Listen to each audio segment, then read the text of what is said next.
My name is Antonia Baradas. I'm from Portugal.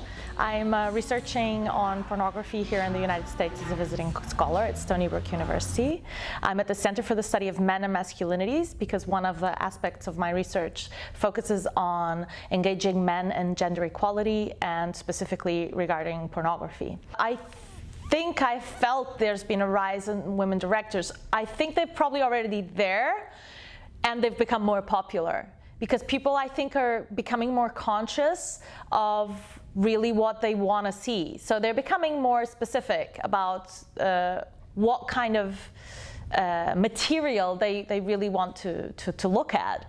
I have seen the rise of the particularly women directors, in fact, but with a feminist, let's say a feminist style in their directing. So they have within them, I think, different types of styles, I'd say, but there's definitely the feminist gaze within pornography. So you do see this new trend. My name is Carly Stieff. So I've been in the sex industry since I was 17. I recently just started doing porn probably this year. But I've done cam modeling for the last like 2-3 years. I started out in the sex business with not the best introduction, which I think like is a lot of people's story. And I feel like the producing my own porn and doing cam modeling kind of gives me a control that I never had in the industry. So I really like it for that way. I control like who I sleep with, what I'm doing with them when I'm doing it, like who's buying the content. I can like geo-target specific areas. So like if I don't want New York to see it, I can make it so that New York doesn't see it. And I didn't have that kind of control when I had first started in the sex industry. We're going to look at all these new problems, let's say sets of rights that people didn't actually have to look at before, how to protect them in new ways that they're not protected now.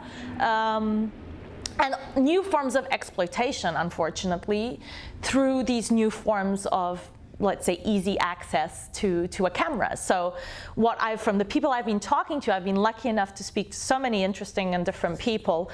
In fact, people are becoming their own producers, directors, editors, actors, actresses, and they're doing it very much alone. Right now, I work with like friends and like people that I'm already like in a relationship with, or like a lover of, or friends that are also sex workers with, but like it's mostly about like meeting people and making connections. Like I got a lot of like fans that'll be like, oh, I'd love to fuck you on camera, and I'm like I bet you would but like unless you're gonna be paying me a lot of money, that's not gonna happen. I think it's really important to have a feminist gaze. I mean, whether it's a woman or a man, this is what I'm really looking at.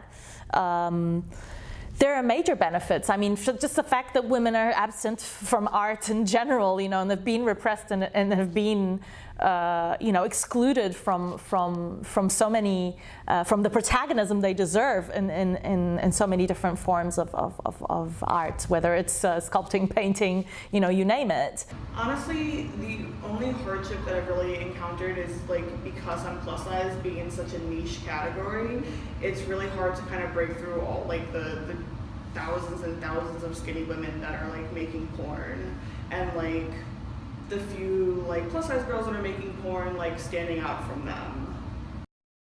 What made me really start watching was that I felt identified with the fantasies that were portrayed in these films, and they were very different. I mean, some of them were more theatricals, others were more just realistic sort of day-to-day situations. Pornography can be a critical political criticism, it can be a satire. No, I really try to keep any sort of issues out of the porn.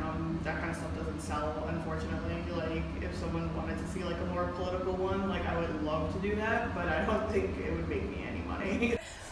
It can be a comedy. I mean, there are different genres of pornography. Unfortunately, the ones I've been looking at, some of them are the less, I'd say also the ones that are not so interesting, and that are full of, things that just, I think, need to go away. But I think if you apply the feminist perspective to pornography and then do the different genres, I think you will probably have a very interesting outcome. I think the only advice I have is just like creating your own spaces. I think that's really important because like while there is tons and tons of porn out there, nobody is going to think of it the way you are. So even if someone is making something that seems similar to what you're doing and that's discouraging you, I say still go for it. If you think you're going to shoot content that's going to turn you on and turn other people on, by all means. We're never going to have too much porn by women.